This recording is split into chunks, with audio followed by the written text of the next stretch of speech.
ओम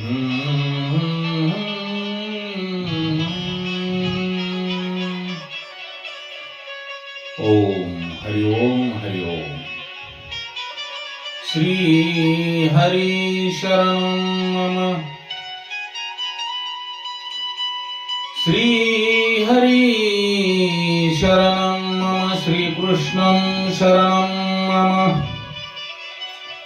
श्री हरि शरणं मम. श्री कृष्णं शरणं मम. ऋषभदेव. ऋषभदेवाच्या नंतर त्यांचा पुत्र भरत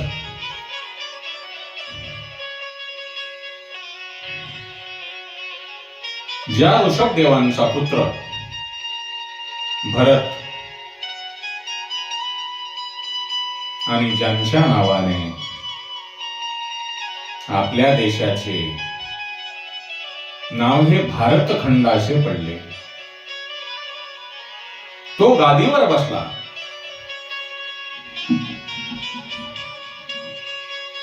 भरताची कथा जी आहे ती वर्तमान काळामध्ये, आपल्या चालू काळामध्ये विशेष उपयोगी आहे. भरत म्हणजे परम भागवत. भरत राजाच्या संपर्कामध्ये येणाऱ्या प्रत्येक व्यक्तीमध्ये भागवत भाव जागा होऊन त्या मनुष्याच्या शरीरामध्ये भक्तीचा रंग चढतो. ऋषभदेवांचा पुत्र भरत, भरताने राज्य गादीवर बसल्यानंतर कधीही व्यवहाराची मर्यादा ओलांडली नाही.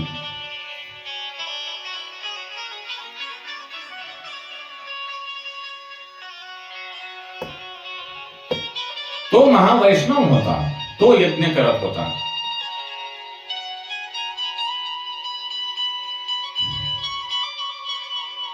तो महावैष्णव असून यज्ञ करत होता.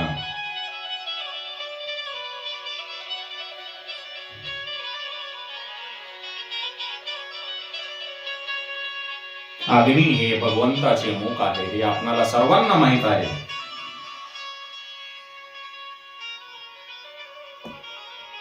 अग्नी हे भगवंताचे मुख आहे. ज्यावेळेला आपण कोणतेही कार्य करत असताना प्रथम अग्नीला स्वाहा म्हणून पूजा करून त्या अग्नीला अर्पण करत असतो. यज्ञ केल्यानंतर राजा भरत आपले सर्व पुण्य भगवान श्रीकृष्णांच्या चरणी अर्पण करी. आपण केलेल्या कर्माचे फळ, आपण केलेल्या कर्माचे, चांगल्या कामाचे फळ हे भगवंताच्या चरणावर अर्पण केल्यानंतर मनुष्याच्या अंगी अभिमान राहत नाही. आजकालची माणसे मी हे केले, मी ते केले. अरे बाबा, तू काहीही केलेले नाही. करता करविता तो भगवंत आहे, ईश्वर आहे. आणि तू जे काही केले असतील ते भगवंताच्या चरणी अर्पण कर, म्हणजे तुझ्या अंगी अभिमान राहणार नाही आणि मी हे केले असा तू म्हणणार नाही.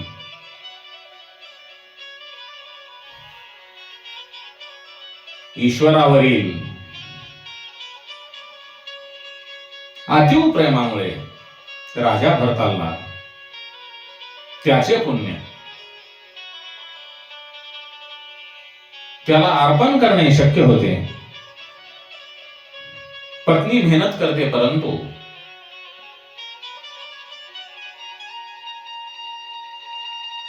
त्याचे फल ती पतीला अर्पण करते. पत्नी ही पतीसाठी मेहनत करत असते, कारण तिचे आपल्या पतीवर अतीव प्रेम असते. आपण एखादी सकाम भक्ती केलेली आहे. सकाम भक्ती म्हणजे भगवंताकडे साकडे घालणे आणि देवा, माझे हे काम झाल्यानंतर मी तुझ्या समोर 1500 लोक जेऊ घालील किंवा दक्षिणा म्हणून मला जसे घडेल तसे मी तुझ्या दानपेटीमध्ये टाकील. ही झाली सकाम भक्ती. आणि या सकाम कर्माची, सकाम भक्तीची भागवतामध्ये निंदा केलेली आहे.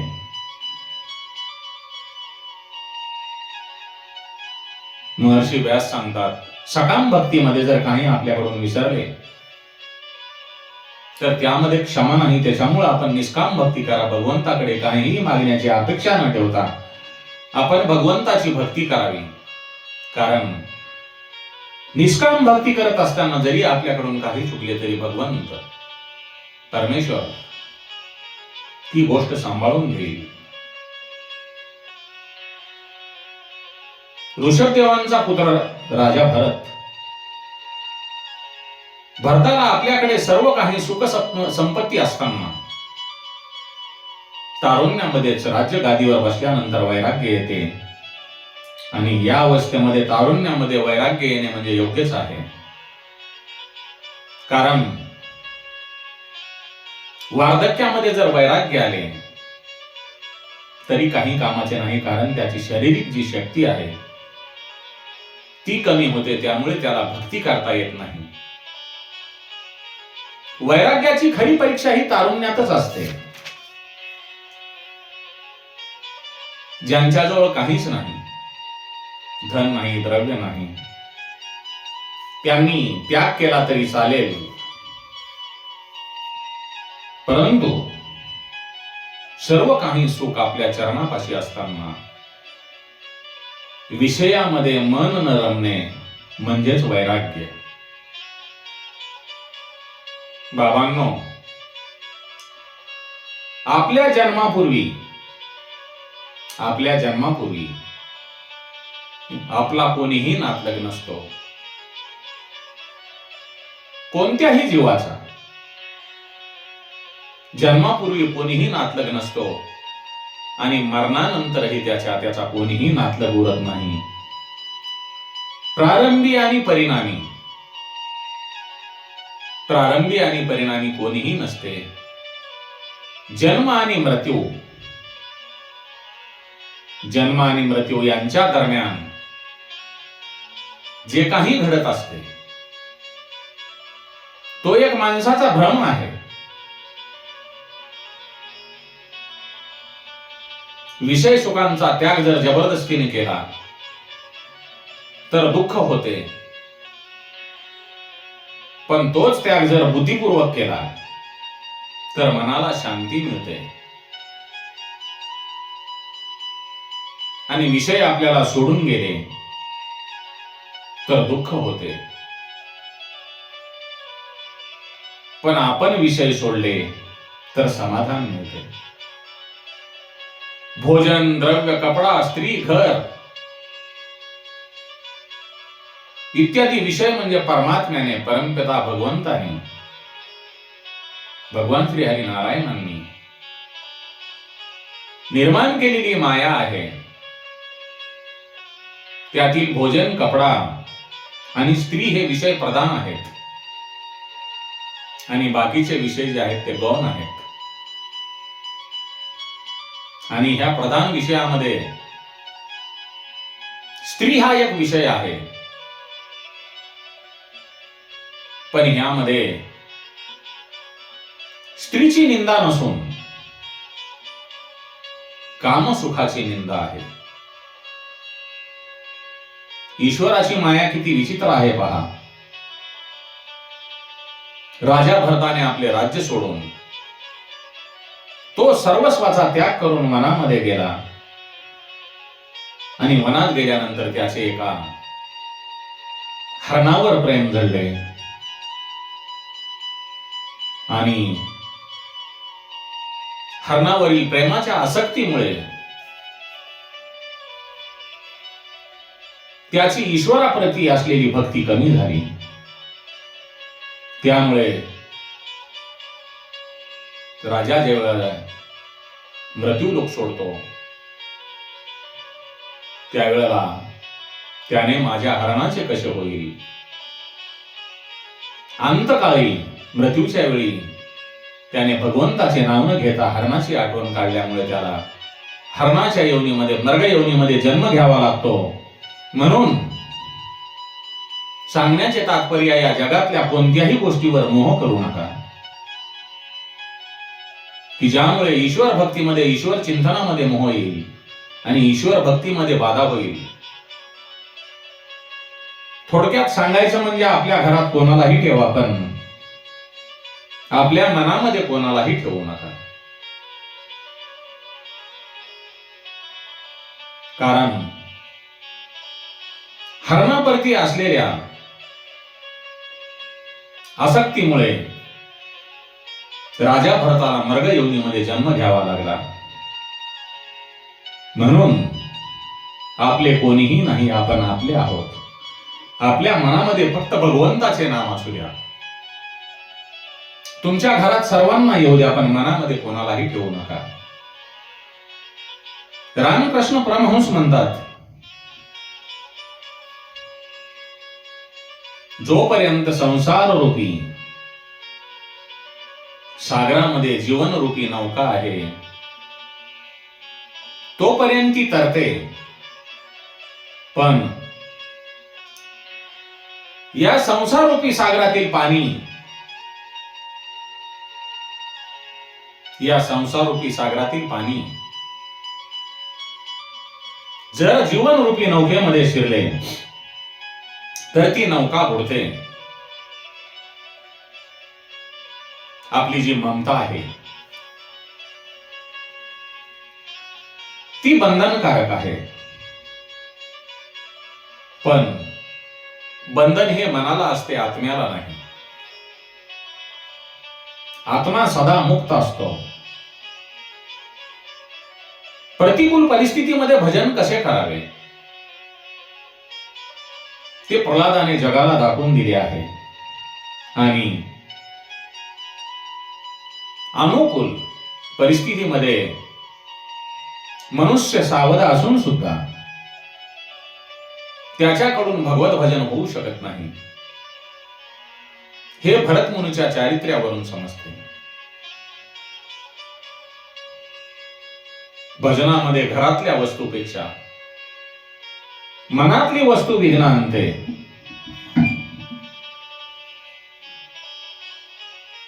संसार सोडून विरक्त झालेल्या महात्म्याला, संसार सोडून विरक्त झालेल्या महात्म्याला माया कशी बांधून ठेवते त्यांची ही कथा आहे. सर्व संग परित्याग करून भरतमुनी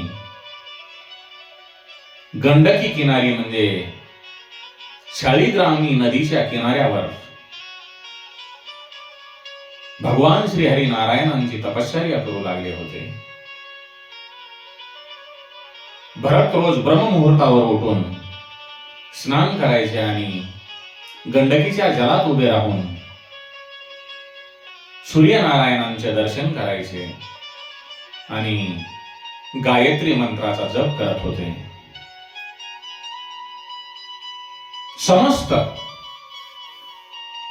समस्त स्थावर आणि जंगमांचा आत्मा सूर्य आहे.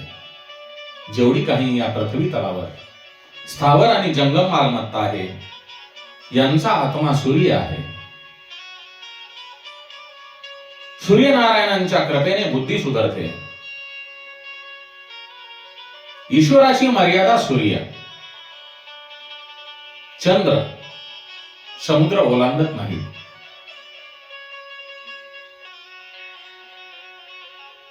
ईश्वराची मर्यादा सूर्य, चंद्र आणि समुद्र ओलांडत नाही. मग ती मर्यादा मनुष्याने सुद्धा ओलांडू नये. मनुष्याला देवाने भरभरून सुख समृद्धी दिलेली आहे, बुद्धी दिलेली आहे. भरतमुनी भगवान श्रीकृष्णांची गंडकी नदीमध्ये मानस पूजा करत असत. म्हणून शरीरापेक्षा मनाने पाप जास्त होते. म्हणून मानस सेवा, मानस पूजा जी आहे ही पूजा सर्व पूजामध्ये श्रेष्ठ आहे. मनाने ईश्वरामध्ये तन्मय होणे, म्हणजेच मानस सेवा. एकदा एक वाणी गोसाव्याकडे गेला आणि त्याने त्याला विचारले, हे गोसावी महाराज, मला देवाची सेवा करायला आवडेल, पण काही एक खर्च न करता देवाची सेवा कशी करायची?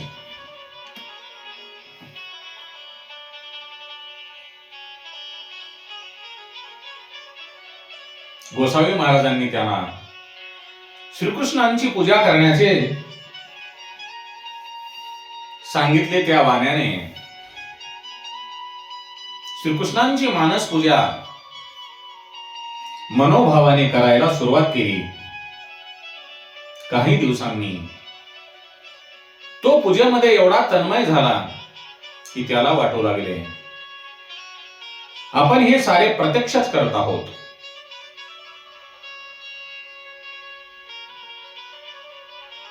मानस सेवा करत असताना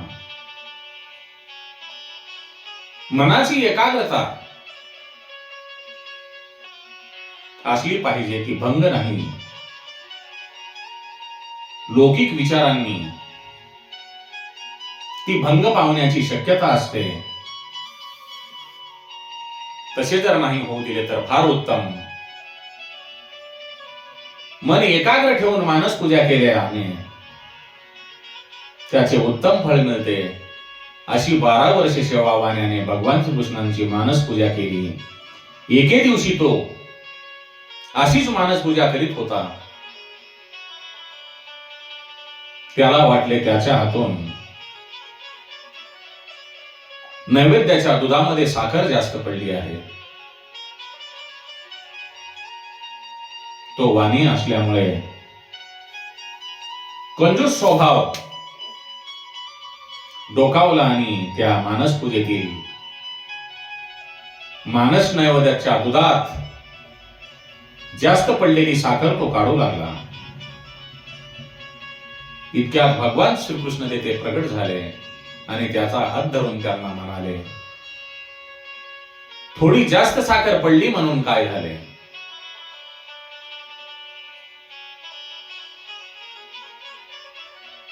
त्या वाणींच्या हाताला पकडल्यानंतर वाणी जो मानस पूजेमध्ये तन्मय झालेला होता, त्याला श्रीकृष्णांचा स्पर्श झाल्यामुळे त्याची वरती प्लटली. तो श्रीकृष्ण भक्त होताच, पण आता तो त्यांचा अनन्य भक्त झाला. सांगण्याचे तात्पर्य, कुठलेही सत्कार्य 12 वर्षे नियमपूर्वक केल्यास त्याचे फळ अवश्य मिळते. शंकराचार्यांनीही भगवान श्रीकृष्णांची मानव सेवा केली. भरतमुनी श्रीकृष्णांची मानस सेवा करताना तन्मय होत असत. ते कधी ध्यान करत तर कधी भजन आणि कीर्तन करत. ईश्वराची सेवा करण्यासाठी मन एकाग्र करताना माया त्रास देते. संसार विषयात फसलेल्या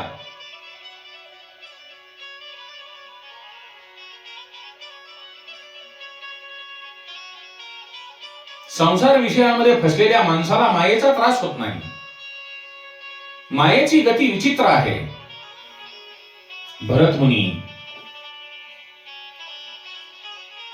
गंडकीच्या तीरावर तपश्चर्येत निमग्न असताना त्या नदीच्या तीरावर एक हरिणी जलपान करण्यासाठी गर्भवती असलेली आली.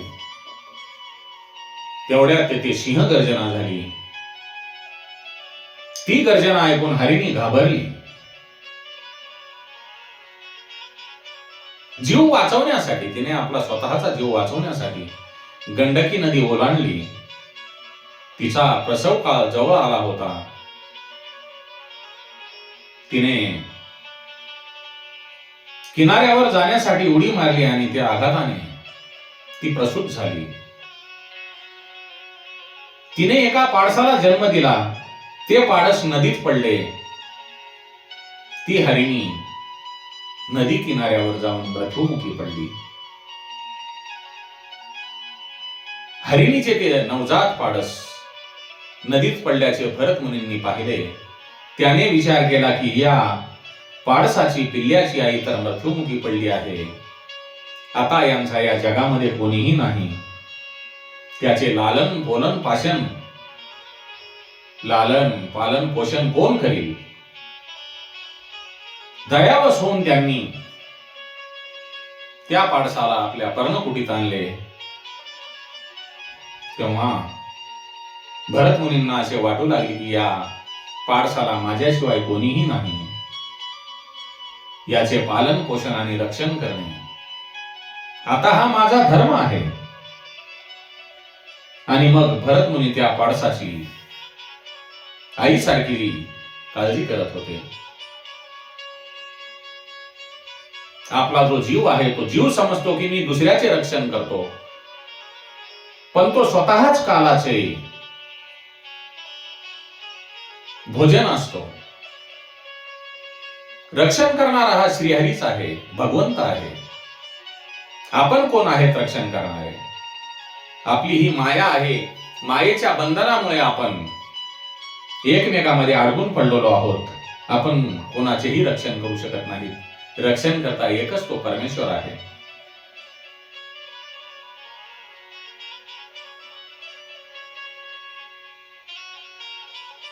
मनुष्याच्या आत मनामध्ये बाहेरचा संसार विक्षेप आणत नाही, मनातला संसार विक्षेप आणतो.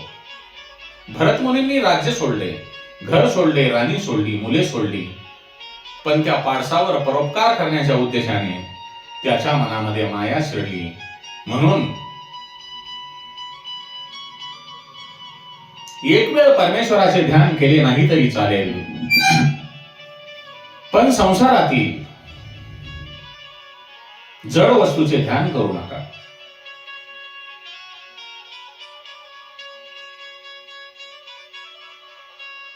भरताने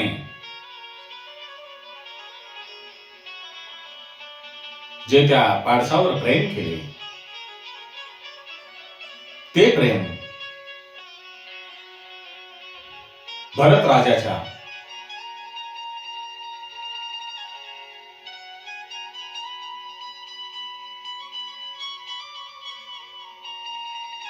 पदरी नशिबाला जे प्रारब्ध म्हणतात ते प्रारब्ध पाडसाच्या रूपाने त्याच्या संसारामध्ये आले आणि त्याने त्याच्या मनातले स्थान पटकावले.